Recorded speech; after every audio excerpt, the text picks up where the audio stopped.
Tired of struggling with clunky methods to isolate objects in your videos? Well, CapCut PC's customized cutout feature is here to rescue your creative vision, allowing you to precisely extract elements and add unique flair to your projects. First, import your video into CapCut and drag the clip you want to work with onto the timeline. With your clip selected, navigate to the Cutout tab in the top right panel. This is where the magic happens. Now click on Customize Cutout. This activates the tool that lets you hand draw the area you wish to isolate.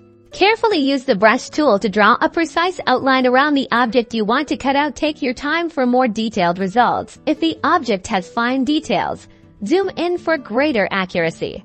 If you make a mistake, just switch to the eraser tool to refine your edges and clean up any unwanted areas. For a cleaner edge, play with the stroke option. Adjusting the slider dictates border thickness, allowing you to seamlessly blend the cutout with other elements. Once you're satisfied, you can now place your isolated object onto a new background, add effects, or combine it with other video layers for stunning visual compositions.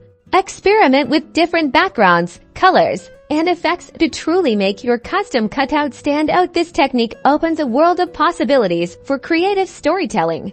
And that's it. Start using custom cutouts in CapCut PC to add a professional touch to your videos. Don't forget to like and subscribe for more CapCut tutorials.